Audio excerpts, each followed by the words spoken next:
My wife is pretty aloof. In 10 years of marriage, she never once said she loved me. Before I died, I found a love letter she'd been preparing for ages, but the name on it wasn't mine.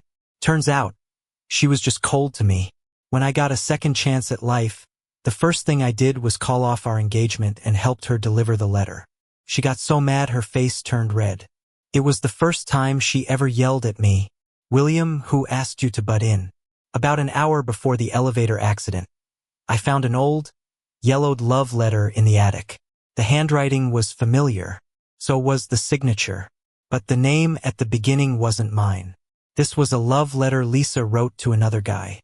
As the elevator plummeted, all I could think about was how I never found out who she truly liked, what he looked like, and if he was way better than me. When I woke up again, the sun outside was blinding. I was a bit confused, and my buddy Tim sighed beside me. "Finally, you're awake. You scared the hell out of me, but luckily, someone around you reacted quickly and got you to the nurse's office." I looked at the guy in the high school uniform and couldn't quite process it. 17-year-old Tim? The warm touch on my hand told me it wasn't a dream. I was really reborn. I heard footsteps approaching from the door, and a figure appeared from the light, standing in front of me. "You okay?" Lisa looked at me blandly, holding bread and milk. The memories all flooded back. Right, that day I overslept and missed breakfast, and during the morning exercises I fainted from low blood sugar. Lisa handed me the food and watched me eat. That morning, Lisa had a physics quiz, but she skipped class because of me, and the homeroom teacher ended up scolding her. 17-year-old me was still wrapped up in the fantasy of her worrying about me, but my 32-year-old mind now understood that Lisa only took care of me because she promised my dad she would. Lisa's dad was my dad's comrade. After he sacrificed himself, Lisa's mom took the compensation money and left. Seeing Lisa all alone, my dad took her in. Because she was taken in by my family, she always listened to my dad and never dared to go against him. From that day on, Lisa became my little sidekick. Everyone whispered behind our backs, teasing that I had an obedient childhood sweetheart.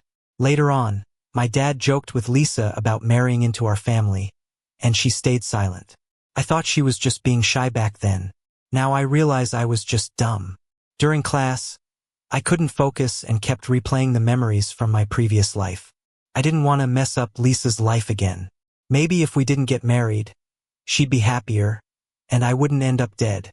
During the evening self-study session, the teacher kept us back for 10 extra minutes, and when class ended, the students rushed out. I packed my things and saw Lisa standing at the door, waiting for me, looking down at her mistake booklet. The light shone on her, making her seem even more solitary and cold. We walked out of the teaching building in silence. Lisa was always like that, distant, indifferent, as if nothing really interested her. I stopped suddenly, looking at her fading figure. "Lisa, you should go on ahead. You don't have to walk with me anymore. You don't need to wait for me from now on either." "Why?" "No reason. You're free, Lisa." I headed towards the alley behind the school, planning to buy some practice books to improve my poor math skills. The person behind me caught up, asking coolly, "William, what's up with you? Did I come too late this morning? Or did you not like the milk?" It was the only flavor left at the store. The moonlight cast a cold light on her. I tried to explain, "It's not that. With college entrance exams soon, everyone's time is precious. You shouldn't waste it on me. I have to work hard too." Lisa stood frozen, probably the first time hearing something like this from me. I used to love being around her. I didn't get into college, but she did.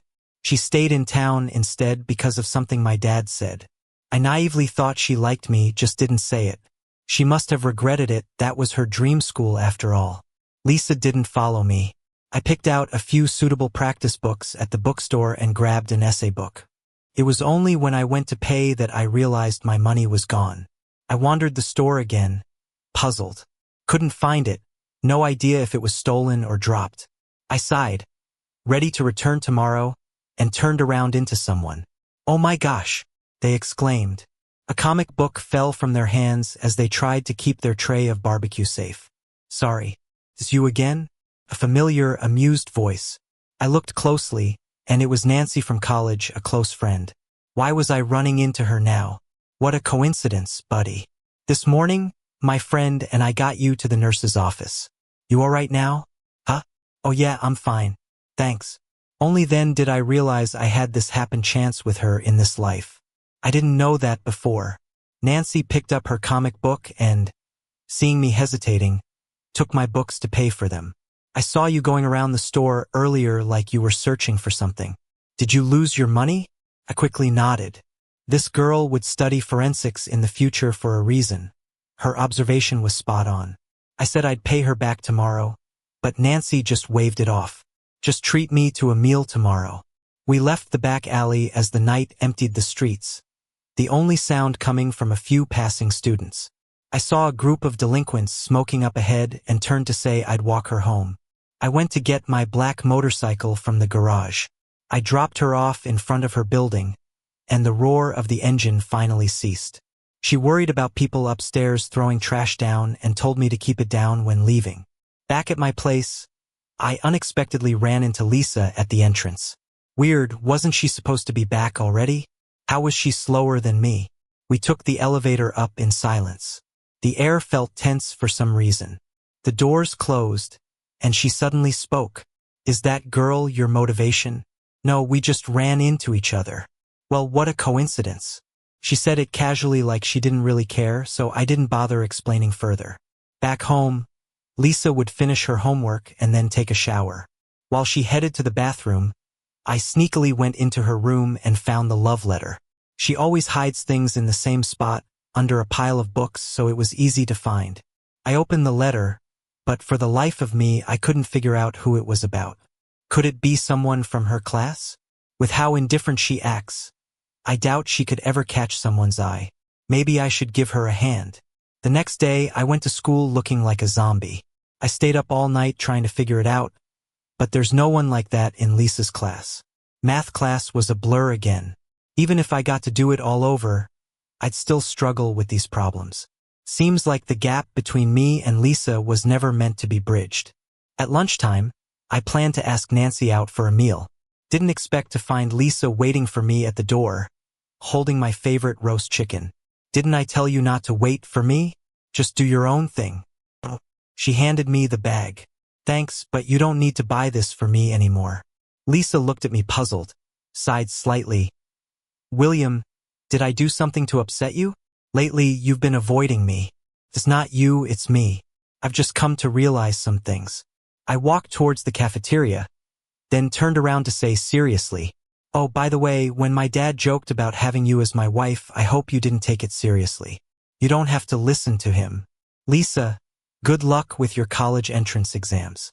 Go to the university you dream of. Lisa frowned, puzzled about why I was saying all this. I reached the cafeteria, and Nancy had already found a spot for us. What's that? Nancy glanced at the bag in my hand. Roast chicken for you. As a thanks for helping me yesterday. Oh, you don't have to be so formal. Nancy waved it off but couldn't resist the aroma and ended up eating a drumstick. One thing leads to another. She was eating with such gusto. I was about to remind her when a cold voice interrupted. No wonder you dumped me. Are you two dating? Nancy jumped, almost choking. I turned to meet Lisa's cold stare. Felt like I got caught red-handed. No, we're not married anymore. Nancy noticed the tension between us and made an excuse to get water. No, I just met her. We're just classmates. I was telling the truth, but Lisa cut me off impatiently. No need to explain to me. I won't tell your uncle, so there's no need to avoid me. She said it coolly, turned away indifferently, a hint of anger in her steps. Nancy returned, quietly asking who that was. Judging by her nosy look, she probably thought Lisa and I were a thing. I briefly explained the situation, and Nancy understood with a knowing smile. Oh, she seems to care about you. Not really. Lisa would love to ditch me. Friday after school, Tim wanted to try new items at the barbecue place across the street, so he dragged me along. This barbecue spot has been popular forever. Lisa got my roast chicken from here. Tim ordered 2 servings of their special roast chicken. While waiting, I overheard staff say they were out of stock and were discussing with the owner. Out of the corner of my eye, I saw a guy in a school uniform heading to the back. The owner's kid? His name's Nolan. I saw him in the English essay contest list before. He does really well, consistently in the top 50 in the grade. Yeah, he's entered lots of contests and he's connected with Lisa. No wonder Lisa often bought me roast chicken. She probably wanted to see someone special. Every time she bought it, she seemed really happy. I used to think it was because of me. A hint of irritation rose within me, but I shoved it down. To confirm if the love letter was about Nolan, I approached him as he came out. Hey, I'm Lisa's friend. She left something with you. Huh? Really? Nolan wasn't very suspicious. Rummaged through his bag and said, puzzled. She only helped me with 2 questions and lent me a math notebook.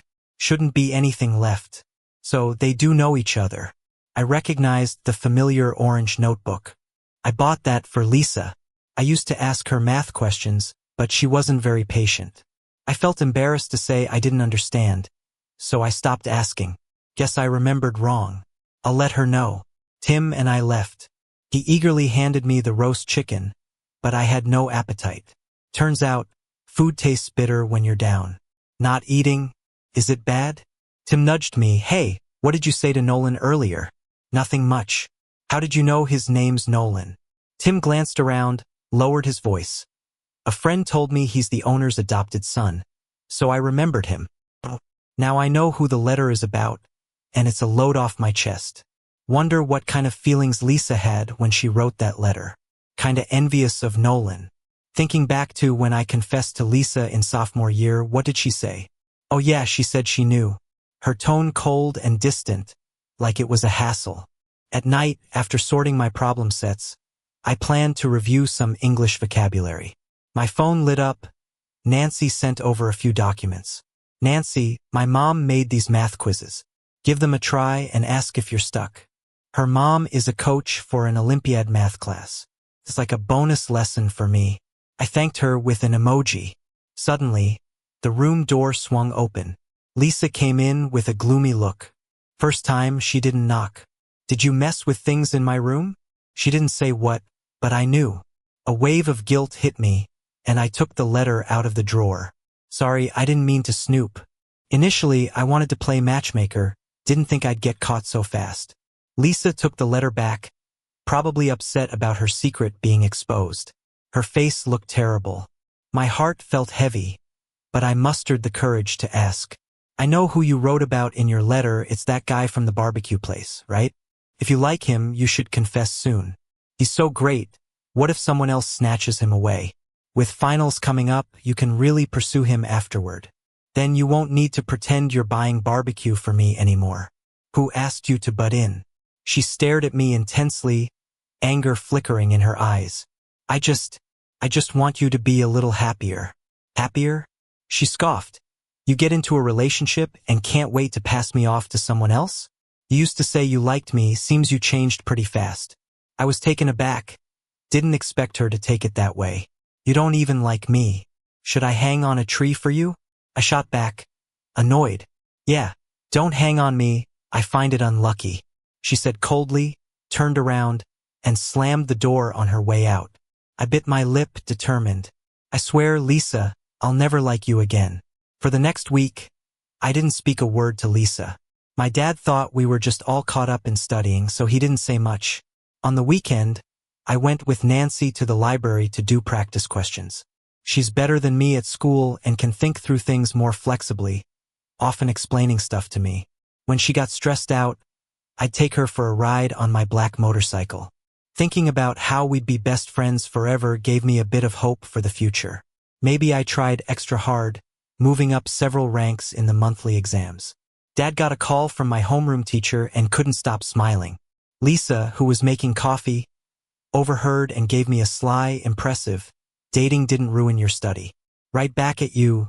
Didn't your crush on someone else not stop you from being top of the class?" I retorted deliberately, turned back to my work without looking at her sour expression.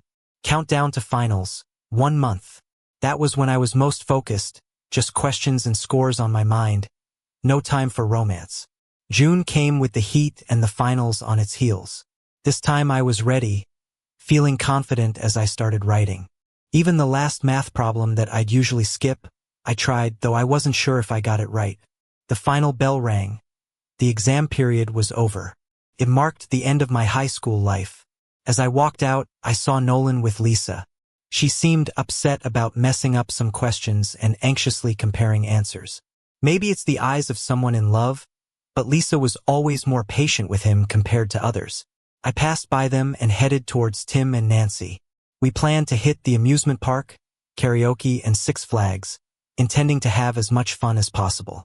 In the time before results came out, I was out playing every day. My dad stopped even trying to manage me. Funny enough, Lisa would call daily, asking when I'd be back. Sometimes when it got too late, I'd take Nancy home first. Lisa always got all sarcastic when she found out. Like today on my birthday, my official crossover into being 18. I got home past midnight, slightly drunk, with Nancy lazily walking me back. When we got downstairs, she suddenly called my name. William, can I spend every birthday with you from now on? It was too dark to see her face clearly, so I just thought she was marking the start of our epic friendship. Of course, you're my best buddy. I gave her a hard pat. She coughed, brushing away a trace of disappointment in her eyes. Careful, you almost lost yourself a friend. We laughed, and then we bumped into Lisa coming down to throw out the trash. She looked at us wistfully and grumbled. William, it's already past midnight. Aren't you coming home? Hey, let's go back. She's calling you. Nancy teased quietly, waving me off and reminding me to drink some honey water later. On the elevator ride up, Lisa kept on nagging. For the first time, I felt like she talked too much, like an old lady. Could you stop already? I'm back, aren't I? She stiffened, her tone odd. Annoyed? Didn't you promise to be home before 10? What if something happened? How could I explain to your dad? Today was an exception. Besides, I was with Nancy and others, no danger there. Even if I didn't come back, I still had a place to go. You think just because y'all are dating it's okay to run wild? Lisa got stricter, full of concern. I looked at her oddly. Why are you so uptight? She averted her eyes, silent. Inside, as I poured some water, she quietly spoke up. Why didn't you invite me to your birthday? Oh, forgot. Hadn't really. I just didn't want to mix today's happiness with memories of past unhappiness. Lisa lowered her gaze, went to the fridge to grab honey for me. Later, she handed me a blue box. Happy birthday. Thanks. I drank the honey without feeling the urge to open the gift. She hesitated a while, looking like she wanted to say something, then just went back to her room. I had zero expectations about her gift. Every year, she gave me anime character cards, the kind you can get from scanning QR codes on the street. I still had those cards lined up by my bedside. I absent-mindedly opened the box and froze. It was a hand-knitted little boy, with a cool backpack that resembled my younger self. Whoever made it was definitely a beginner. There were 2 visible gaps. Did she actually make it by hand? Well, this was truly unexpected. The day the test results came, Dad was with us as we checked. Lisa scored impressively high as always, 698. Seeing my own 622 score, I started crying instantly. Great job. I'm so proud of you both. Dad was teary-eyed and said we'd go out for a feast tonight. He took a screenshot of our scores, immediately flaunting it on social media. Hey, William, which college are you thinking about? When will you fill out applications? I'll stay local. I want to be close to Dad. And Tim and Nancy also plan to stay in state. Okay. Then I don't have to worry about you going to a place you don't know at all. In my last life, I didn't do well on my exams, so I had to choose engineering. This time, I can choose to study medicine. My mom passed away when I was really young, back when healthcare wasn't advanced. So I want to contribute as much as I can. Lisa saw her scores and didn't seem surprised at all. Nolan's score is probably about the same as hers, so they might end up at the same university. That's nice. While my dad was on a call, Lisa suddenly asked me, "You're staying here mostly because of Nancy, right? Do you really like her that much? What does it matter to you?" I'm kinda annoyed with her now. Feels like she's controlling more and more these days. Lisa stared at me, her look was less indifferent than before. William, if you just say the word, I can stay here in the province with you. No need, your scores are so good. Staying here would be a waste. Better to go to your dream school. Nolan will probably get into that school too, you'll have company. I didn't give him the love letter. My phone lit up. Nancy was calling.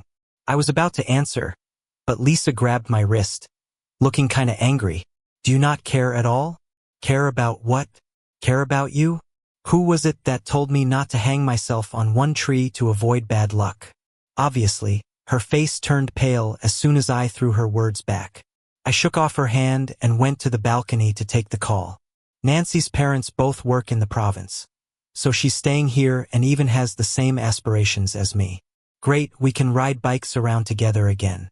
After that day, I didn't really pay attention to Lisa's moves. Whether she's chasing Nolan or not wasn't my concern anymore. Summer flew by, and I spent my days having fun with Nancy. Learning to drive and getting my license left me tanned. Lisa got her university acceptance letter and left for school without saying goodbye. Like she was mad at me. Being a med student is super busy. So much to learn. I was running back and forth between the library and lectures every day. Even when Nancy wanted to catch a meal, we had to schedule it. During finals, I stared at two thick bricks like books, feeling hopeless. Nancy saw I was looking gaunt and often brought me food and helped with my revisions. Why do you seem so chill? Don't you have to study? I asked her. I remember it all, she shrugged. It's only fair to envy everyone with a good memory. Maybe because Nancy often came visiting me, classmates started gossiping, thinking she was pursuing me. And I sensed it too, she did seem different with me. But Nancy acted the same as always, so I never brought it up. After exams, I celebrated Nancy's birthday at school, but I was still thinking about if I got those pathology questions right. Nancy looked at the candles and smiled. I don't have wishes, want to make one for you? William, don't be so burdened. From now on, my wishes are for you, will that make you smile?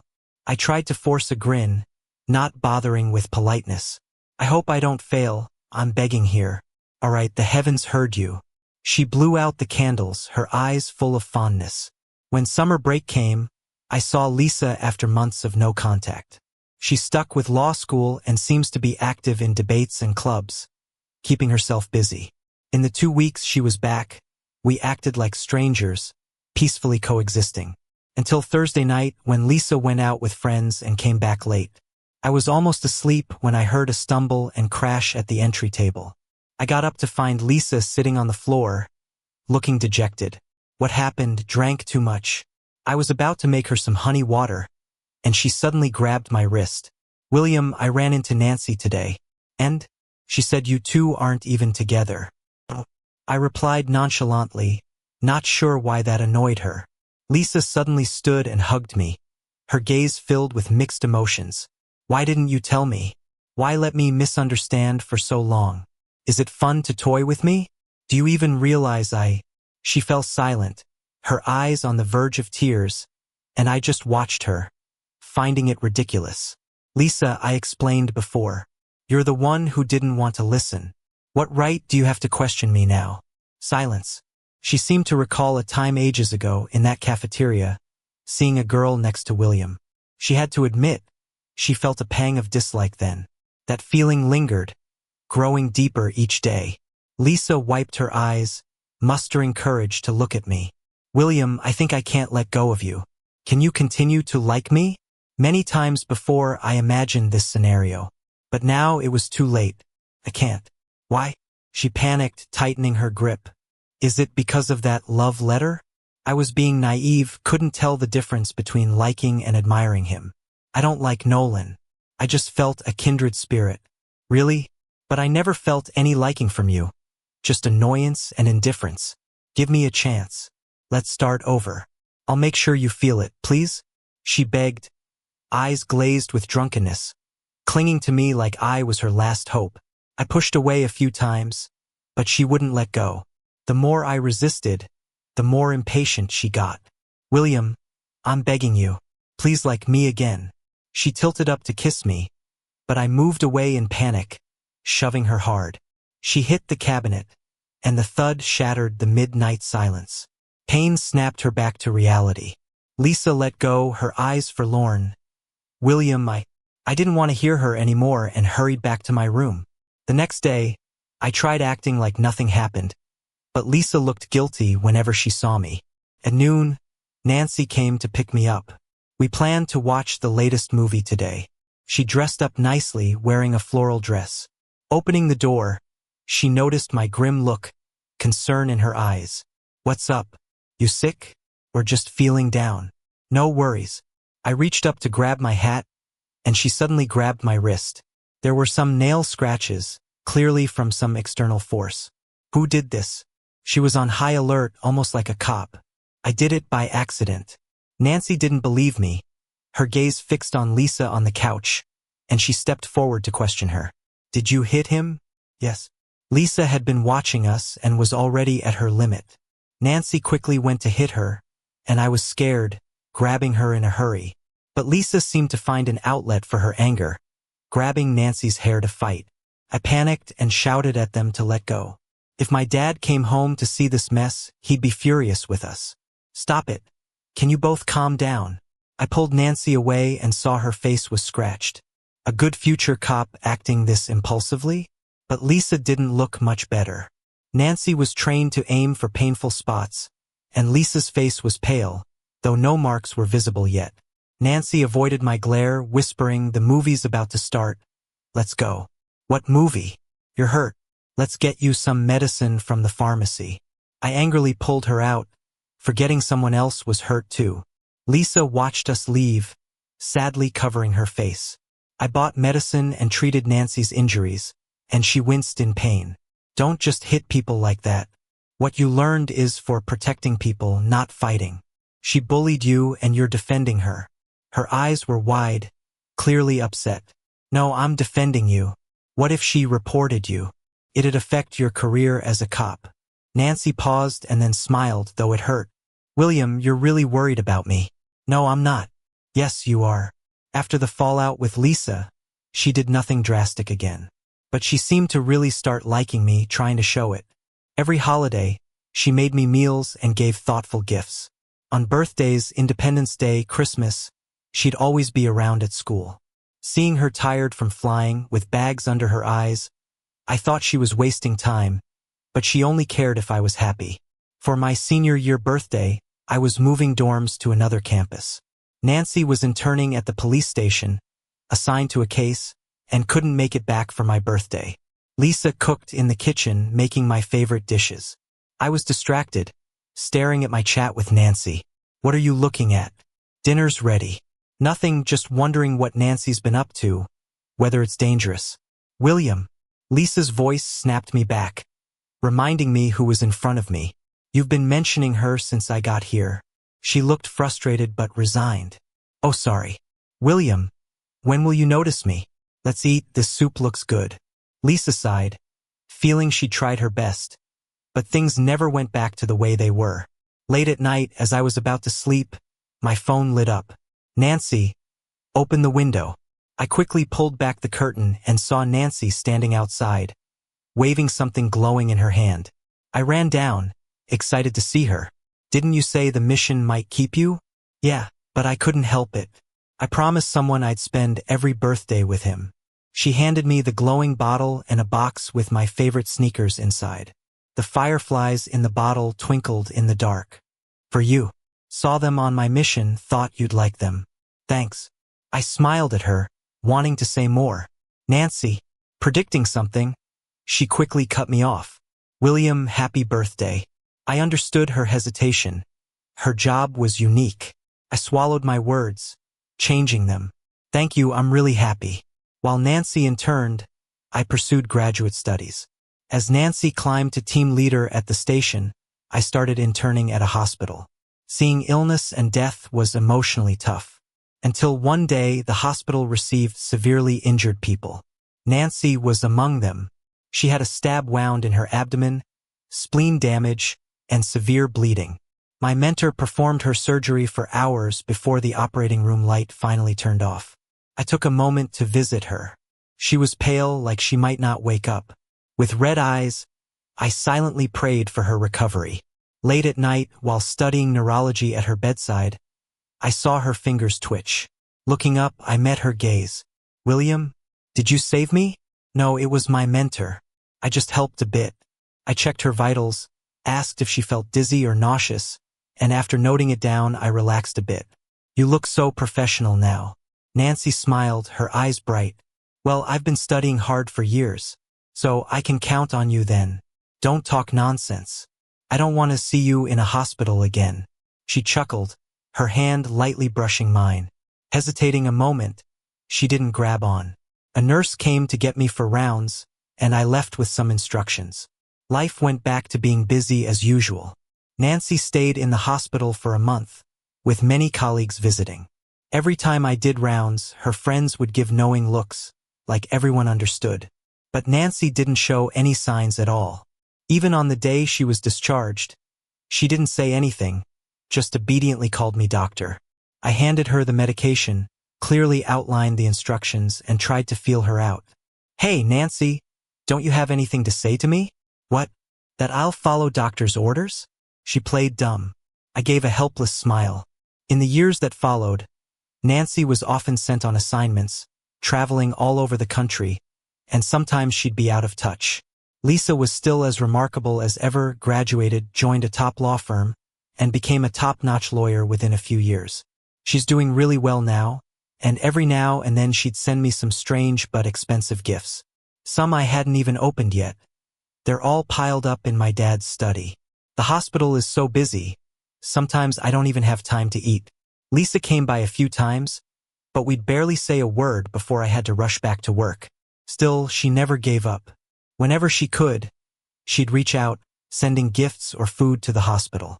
Every so often, she'd get drunk and call me, asking over and over, "William, what would it take for you to like me? Could you just tell me? Why are you treating me like this? You were the one who liked me first. How can it just change? I was wrong. I shouldn't have said those things. Would you come back? Keep liking me, please? William, I really miss you." Nobody's feelings change instantly. In all these years we've been together, and in the 10 years we were married in my past life, she had so many chances to say she loved me. Since she never did, forget it. Just move forward. Time flew by, and I found myself at 32 again. In my past life, I died in an elevator accident this very year in December. I wonder if something will happen again this year. The ring of my phone interrupted my thoughts. Nancy's voice came through smiling, "Dar. William, what are you planning to get me for my birthday next week?" No idea. This girl pretended not to understand my hints all these years, making us something more than friends but not quite a couple. And now she's expecting a gift? She let out a low laugh. "They're planning to promote me at the office, which means fewer trips and I can settle down here in our province. Oh, and then, I played dumb too. Then I'll make my own birthday wish this year. It's a bit special. Do you think it'll come true? Why don't you give it a shot?" I acted cool, but felt a hint of sweetness deep down. The call ended as a nurse rushed over, saying the director was calling for an emergency meeting. I quickly grabbed my notebook and headed over. The director said an 8-magnitude earthquake hit Tong City, and they needed people from our hospital to help. No wonder I felt dizzy earlier. It wasn't just my imagination. I was on the list and rushed to pack things, joining the team heading to Tong City. When we got there, all we saw was rubble and cries of sorrow. There was no time for us to be sad. We immediately jumped into action. Supplies were scarce, transportation was difficult, and lots of medicines weren't available. We all posted on social media for help, and Lisa responded right away, saying she could donate supplies. Me? Thank you. Lisa, how are you gonna thank me? Is this the only time you'll talk to me? Me gotta go, busy. Lisa, take care, and call if you need anything. Deep into the night, I was about to switch shifts with a colleague when a sudden tremor set everyone on edge. "Get under the table," my colleague shouted. Just as I took a step, the ground gave way beneath me. Falling dirt and debris followed the rupture. Then it all went dark, and I lost consciousness. The second quake wasn't as strong as the first but still caused major damage. I was trapped, pinned under rubble, unable to move. Time slipped by, my body going numb and my hands losing feeling. My throat was dry, too weak to call for help anymore. Surrounded by darkness, I thought about that moment of free fall in the elevator. Was it fate all along? Am I meant to die again? My phone lit up in my pocket, showing Nancy was calling, but I couldn't answer. What a shame. Reborn and still can't be with the one I love. Slowly, I drifted away, my body growing cold. From high above, frantic voices broke through. William, where are you? Felt like I slept for a century. When I woke, I realized I was back in the hospital where I worked. William, you're awake? How do you feel? Is anywhere hurting? Nancy looked at me, tears at the brim of her eyes. I shook my head. How's the rescue going? Are the colleagues trapped with me okay? They're all okay, everything's under control. You slept for half a month, you know that, right? She said, annoyed but relieved, clutching my hand like a treasure. Thank goodness you're awake. Her tears fell onto the back of my hand, burning hot. Did you rescue me? Yeah, I couldn't reach you, but our team was sent for the support mission. Thank you. Thank me for what? You saved me once. Now we're even. Nancy brought a doctor for a checkup, then bought me a nutritious meal and fed me like a kid. I was in the hospital for a few more days, with Nancy keeping an eye on me the whole time. On discharge day, I remembered Nancy's birthday. Proposals are really something guys should do first, right? I packed up discreetly and planned a surprise with some friends. In the evening, when Nancy arrived at the hospital, as she neared the entrance, rose petals began to fall from the sky. Before she could react, I dropped to one knee, the ring I'd had ready glittering in my hand. Nancy, I like you. Since high school, I've liked you. But I was afraid of holding you back, so I stayed quiet. Now, will you give me this chance? Nancy, will you marry me? Her colleagues showered her with petals, and mine cheered. She froze for a moment, her face turning red. With tears in her eyes, she nodded, shy for once. Out of the corner of my eye, I saw a familiar figure at the edge of the crowd. Lisa, holding a thermos, seemed flustered, a sheen of sweat on her forehead. She looked pale as she watched, disappointment filling her eyes. I do, Nancy shouted with a smile. The ring fit perfectly on her finger. Finally, I had waited so long. Nancy hugged me tightly and started crying with excitement. Wow, it's the first time I've seen the captain cry. What do you know, this is love. I'm so jealous. Is it too late for me to go back to high school? I don't want to die single. That night, I got a message from Lisa. Are you really going to marry her? William, I've been with you the longest, so why her? Can't you give me another chance? I deleted her message and blocked her. I turned off the phone and slept peacefully with Nancy in my arms. Lisa didn't attend my wedding with Nancy, but she did send a ridiculously expensive diamond. Nancy immediately gave it a snarky side eye, thinking Lisa wasn't over me. She then had the diamond set into a dog's collar for my dad's dog. A year into our marriage, Lisa was still single. Later, Nancy and I had a daughter and Lisa was still alone. Even my dad urged her to find someone as she had many admirers. She quietly drank with a somber look on her face. After dinner, Lisa peered into the cradle at the baby, pursing her lips. William, she really looks like you. Yeah. If only back then. She held back the rest of her comment, sighing softly. Nancy frowned, staring at her cautiously. What are you trying to do? He's my husband legally, so don't get any ideas. Lisa sneered, only legally for now. Life is long. You never know, maybe a divorce down the line. She thought bitterly, feeling a pang of jealousy. Why you? Nancy wanted to hit someone, but with our family around, she held back. On our way home, Nancy was so ticked off she seemed like she wanted to yell at every dog we passed by in the street. In the middle of the night, Nancy abruptly woke up and asked me, William, where did you put the marriage certificate? Why? I want to hide it. Come on, knock it off. I went back to sleep as she started rummaging through drawers, figuring out where to stash it. Chapter: I'm Lisa. From the first day at their house, I knew William and I would never be equals. Although his uncle was kind to me, if anything happened to William, I'd be blamed for not watching out for him. So, I always stuck by William to make sure he stayed out of trouble. Everyone said I was his child bride. I didn't argue because that's what it felt like. Being a guest in their house, I hated this feeling. By extension, I also disliked William. He always followed me, wanting to do everything together. I couldn't refuse, but deep down was resentful. I didn't want Uncle to think he'd taken in an ungrateful person, so I made sure to keep William happy. As we grew up, he became more handsome.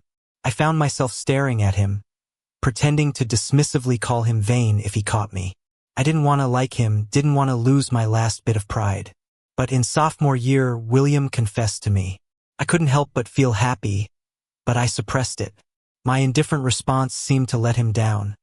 But the next day he was back to trailing after me. One day he got sick.